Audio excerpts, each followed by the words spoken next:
Bonsoir à tous, bienvenue sur C8 pour cette nouvelle édition de Voyage au bout de la nuit. Aujourd'hui, je poursuis la lecture de Matelot de Pierre Loti. J'en étais au chapitre 4.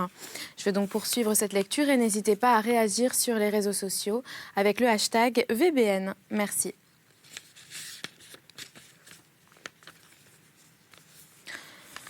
Maintenant, voici qu'il arrivait. Lui, d'un pas de flânerie insouciante et gaie, ayant à sa boutonnière une rose qui venait de lui donner une jolie fille amoureuse. « Oh, monsieur Jean, dit Miette, dans le corridor, entrez donc vite. Montez donc les voir, vos pauvres parents, qui sont là-haut à vous attendre. »« Quoi, qu'est-ce qu'il y a ?» répondit-il, l'air dégagé et faisant un grand homme indifférent. À la figure bouleversée de Miette, il avait tout compris. Il entra dans ce petit salon modeste où, en effet, il l'attendait et où, sans échanger une parole, il l'avait écouté monter. Il s'avança avec l'attitude embarrassée d'un écolier en faute légère, détournant à demi la tête, ayant même un imperceptible sourire de bravade enfantine au coin de ses yeux de velours. Leur profonde détresse, il ne la vit point. Quant à lui, il ne se sentait ni atterré, ni surpris. Car depuis longtemps, il n'espérait plus. Sachant mieux que personne qu'il avait flâné jusqu'à la dernière heure et très mal passé son examen oral. Au collège mariste, ils étaient 5 ou 6 grands enfants, comme lui, qui, en présence de l'échec probable, avaient fait ensemble le serment de s'engager dans la flotte. Le col bleu ne les effrayait pas. Cela, au contraire, il les attirait et les charmait. Comme tant d'autres qui n'entrent dans la marine que pour la joie d'emporter le costume, et pendant ce mois de vacances, il avait eu le temps de faire son plan d'avenir, qui était presque raisonnable, et d'y accoutumer son esprit, matelot d'abord, ensuite capitaine au long cours. Ainsi, ce serait encore la marine, avec plus d'imprévus même, et peut-être plus d'aventures. « Baste », répondit-il, sans regarder ce journal que lui tendait la main tremblante de son grand-père. « Qu'est-ce que ça me fait, le borda, puisque je serais marin tout de même. » Marin tout de même, alors matelot, ce que sa mère redoutait le plus au monde, et il disait cela avec le calme des résolutions obstinées que rien ne change plus. Et c'était là tout le secret de sa tranquille insouciance, qu'elle n'avait pas su pénétrer plus tôt. Au milieu de leur silence d'accablement, cette phrase d'enfant venait de résumer et d'exprimer les choses sombres qui flottaient dans l'air, les présages de déchéance, de malheur et de mort. Il les regardait maintenant tous deux, ce qu'il n'avait pas osé faire en entrant. Il les regardait d'un air décidé encore, mais très doux, de plus en plus doux, avec une nuance de tristesse qui allait s'accentuant. C'est que tout à coup, une lumière se faisait dans son esprit, distrait et rieur. Les sacrifices qu'on lui avait cachés, voici qu'il les devinait pour la première fois. Les embarras et les muettes privations. Son amour pour eux s'augmentait d'un sentiment nouveau, qui était une immense pitié, attendrie. Et en remarquant des traces d'usure qui luisaient sur la redingote toujours si soigneusement brossée de son grand-père, il se sentit vaincu, comme par une prière suprême. En ce moment, si sa mère avait su lui demander grâce, il aurait renoncé à tous ses jeunes rêves, consenti à tout ce qu'ils auraient voulu, en les embrassant et en pleurant à chaudes larmes. Mais elle ne le comprit pas. Blessée dans son orgueil maternel, doutant de lui et de son cœur, atteinte dans tout, elle lui parla durement, à cette minute décisive où il l'aimait avec une tendresse infinie. Alors il se fit dur, lui aussi. Les yeux du petit ange de la Fête-Dieu, qui avait reparu tout à l'heure avec toute leur limpidité douce, devinrent fixes et troubles.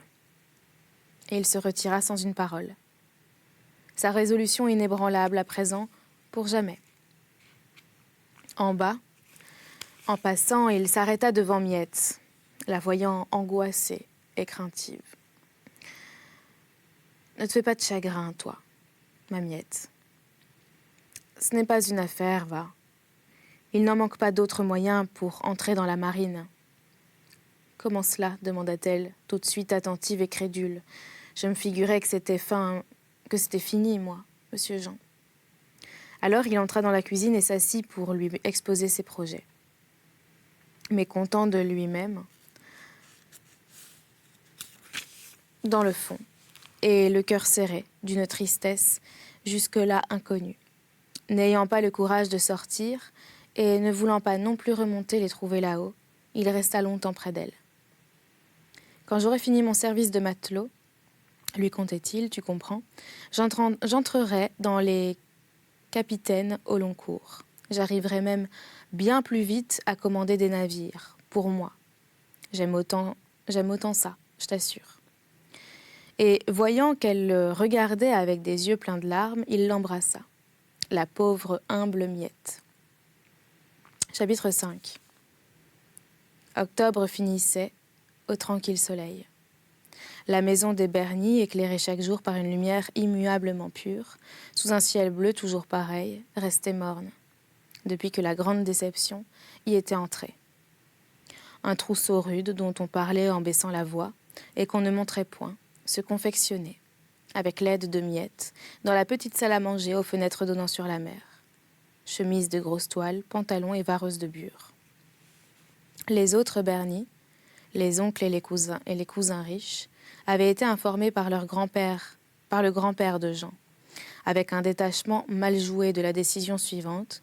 Oui, nous allons le faire un peu naviguer au commerce, afin de lui permettre d'accomplir le plus tôt possible ses 5 années de mer, puisqu'il veut à tout prix être capitaine au long cours. Il changera peut-être d'avis, notre cher enfant, après avoir subi cette épreuve, alors nous serions heureux de le diriger vers une autre carrière. Mais c'est pour le moment une vocation si arrêtée que nous n'avons pas cru, sa mère et moi, devoir le contrarier. Et ces autres Berny, alors plus que jamais protecteurs et croyant peu à cet avenir de capitaine, qui demande du travail, s'informaient du navire sur lequel il allait s'embarquer.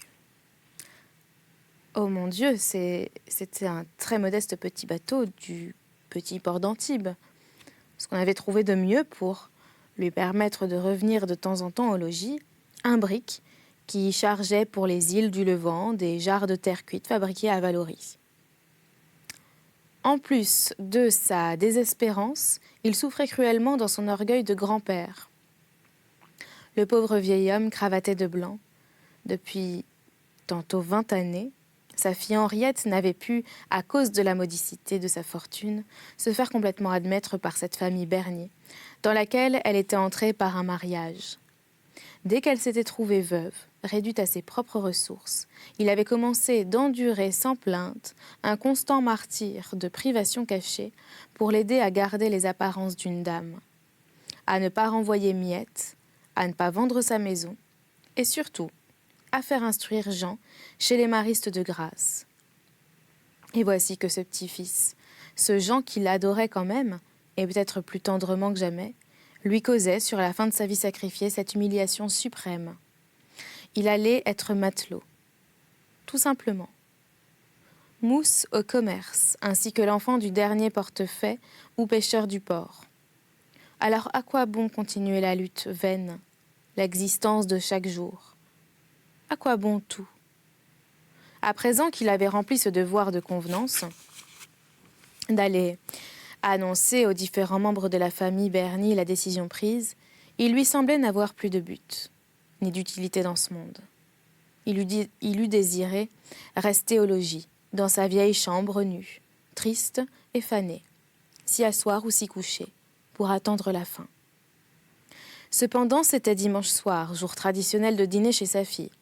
Alors il se dit qu'il allait faire sa toilette pour s'y rendre, d'autant plus que ce dimanche devait être le dernier, avant le départ de Jean.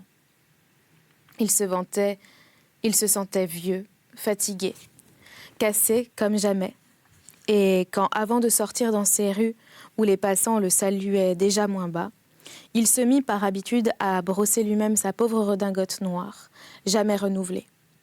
Un découragement le prit, de cela comme de tout le reste, dans le sentiment de la déchéance de son petit-fils unique.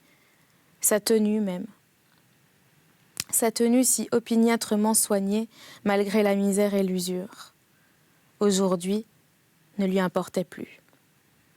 et des larmes parurent au bord de ses yeux éteints, de ces larmes de vieillard qui sont particulièrement amères et lentes à couler du fond de leur source tarie. Jean, lui, tous les jours, flânait et songeait avec une vague tristesse, visible pour la première fois, dans ses yeux un peu perdus par instant et dans son allure un peu ralentie. Il sortait beaucoup moins que jadis, et le port ne l'attirait plus.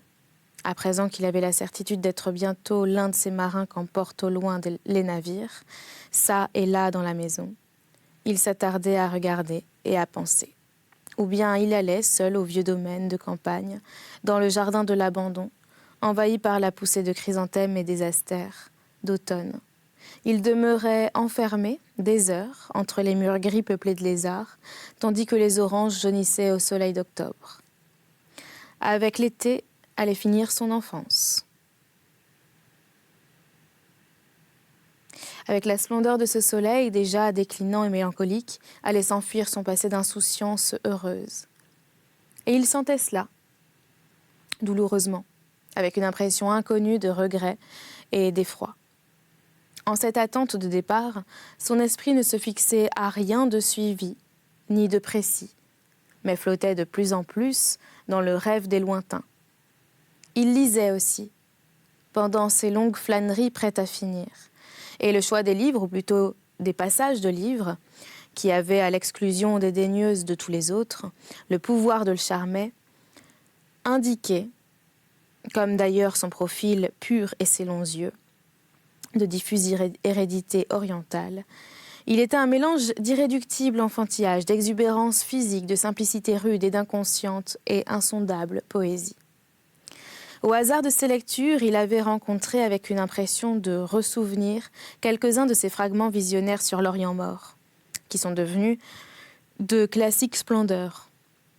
Et il les relisait dans le silence et l'ensoleillement du jardin, en frissonnant chaque fois devant le mystère qu'ils évoquent. C'était un soir des vieux âges. La mort de l'astre Sauria, phénix du monde, arrachait des myriades de pierreries au dôme d'or de Bénarès. Des mots le berçaient d'une façon étrange, rien que pour des consonances de là-bas et d'autrefois, retrouvées dans un nom propre. Le grisait tristement, comme un parfum de sarcophage. Égypte, Égypte, Égypte, tes grands dieux immobiles ont les épaules blanchies par la fiente des oiseaux. Et le vent qui passe promène dans le désert la cendre de tes morts. Et là, dans cet enclos héréditaire, sous les orangers qui se doraient au dernier soleil, au milieu des chrysanthèmes, des astères violets, de toutes les hautes plantes déjà étiolées par l'automne, il pensait à ces ports des îles du Levant qu'il allait bientôt voir, et à l'Égypte et au désert de sable rose, et à l'Inde millénaire. En ce germe de rêve déposé au fond de son âme dès l'ombre originelle, puis développé ensuite, au début de sa vie par une instruction première, même inégale et complète, devait persister, croître, en étendue et en profondeur, malgré les milieux dépressifs, malgré les ambiances grossières, et tenir une grande place cachée dans l'homme et le matelot qu'il allait devenir. Chapitre 6. Il fut silencieux. Le dernier dîner du dimanche soir, servi comme de tout temps, avec les mêmes plats traditionnels, par Miette, qui ne disait mot, le cœur serré, elle aussi, et les larmes prêtes. Jean s'y sentait, tout le temps, obsédé par le souvenir de certains dîners de Pâques, qui avaient marqué dans sa vie d'enfant comme une sorte d'étape mystérieusement auréolée après coup, dans le lointain de la route parcourue. Au premier costume d'homme et le petit feutre marron, les premières transparences douces, les premiers mirages du printemps, entrevus par les fenêtres ouvertes, une impression de commencement rose et de fraîche aurore, se dégageant de tout. Cette fois, au contraire, je ne sais quel avant-goût prématuré de faim et de grand soir, joint à cette sensation physique d'hiver que donnait le temps refroidi et la tombée plus hâtive de la nuit. Quand après le dessert de raisin d'automne, il se leva, sans entrain du reste et sans hâte, pour aller comme d'habitude se promener par les rues, son grand-père lui dit « Reste, mon enfant, je te prie. Nous avons à te parler. » Il demeura debout, tête baissée, subitement plus assombri, s'apprêtant à la défense, craignant quelques tentatives pour le faire renoncer à la mère, quelques pressions de la dernière heure, peut-être pour le décider à entrer chez l'oncle au parfum. Mais le grand-père continua, d'une voix morne et résignée, prononçant lentement des choses inattendues qui, une à une, lui entraient en plein cœur. « Mon enfant, tu deviens un homme, et il m'a paru qu'il était temps de te rendre mes comptes terrestres, afin que tu saches dès maintenant que tu n'as plus d'autre appui que toi-même. Mon enfant, ta mère et moi, nous n'avons plus rien, presque plus rien. Pour te maintenir chez les maristes, nous avons cru bien faire en empruntant des sommes assez importantes, qui sont malheureusement hypothéquées sur notre vieux domaine de Carigou. Tant que je vivrai, avec ma pension de retraite, dont tu sais le chiffre, nous pourrons peut-être, grâce à l'économie constante de ta mère et de la brave fille que voici, nous pourrons peut-être conserver notre chère maison, à laquelle tu tiens autant que nous. Mais après... » Sa voix de plus en plus entrecoupée avait un chevrotement de vieillesse que Jean ne connaissait pas encore et qui lui faisait mal à entendre. Et quand il eut fini sa dernière phrase, « Dieu veuille, mon fils, Dieu veuille que je vive jusqu'au jour où tu pourras gagner ta vie et celle de ta mère, car l'idée de la voir travailler m'est affreusement pénible, vois-tu. » Quand il eut fini, de petits mouvements saccadés agitèrent ses épaules sous le drap usé de sa pauvre redingote du dimanche, et ses yeux de 80 ans grimacèrent la détresse infinie. Alors, tout le calme éteint de cette soirée, silence absolu ou bruit affaibli, et traînant de voix de vieillard, fut déchiré par un brusque sanglot, violent, juvénile, exubérant de douleur et de pitié. Jean pleurait, la poitrine secouée, les joues ruisselantes de toutes les larmes qui, depuis des jours, s'étaient amassées en lui-même sans qu'il en eût conscience. Oh, il avait bien déjà soupçonné l'humiliation du pauvre vieux grand-père, déjà deviné la gêne croissante de la maison, pourtant si décemment tenue. Mais ça, non. C'était trop, ça dépassait tout ce qu'il avait imaginé de possible. N'avoir plus rien. Le vieux domaine et le logis vendus à des étrangers. Et sa mère travaillant pour vivre. Par degrés, tandis que le grand-père parlait de sa voix vieillie, ces choses cruelles avaient pénétré dans son âme, si souvent inattentive et fuyante, et l'avait déchiré cette fois jusqu'au fond. Alors il se jeta dans leurs bras, pleurant à chaudes larmes comme les enfants pleurent, pris d'un immense besoin de les embrasser et de les consoler, de leur demander protection aussi, protection et conseil devant le désastre. Mais sa mère ne pleurait pas. Elle le gardait serré contre elle-même, pour le moment oubliant tout et ne demandant rien, rien de plus que de le tenir là. Le malentendu, la barrière froide qui, depuis tantôt 2 mois, les séparait n'existait plus, et le reste s'effaçait entièrement, devant cette joie de le retrouver, de lui pardonner, de se sentir aimé de lui. D'ailleurs, plus plébéienne que son père, par suite de croisements sans doute, d'hérédité ancestrale inconnue. Voici qu'elle se sentait soudainement la plus vaillante, la plus calme et décidée devant la déchéance probable. S'il fallait travailler, eh bien, elle travaillerait. Elle quitterait le pays, voilà tout, et suivrait son Jean, où il faudrait le suivre, matelot ou officier. Ce serait toujours lui, son unique, sa joie, sa vie. Et elle n'avait plus rien à désirer au monde quand elle le tenait embrassé sur ses genoux. Et c'est là-dessus que nous allons arrêter cette lecture pour aujourd'hui. J'espère que vous l'avez apprécié. N'hésitez pas à réagir sur les réseaux sociaux avec le hashtag VBN. Et voilà, je vous souhaite une très bonne nuit ou une très bonne journée et à bientôt.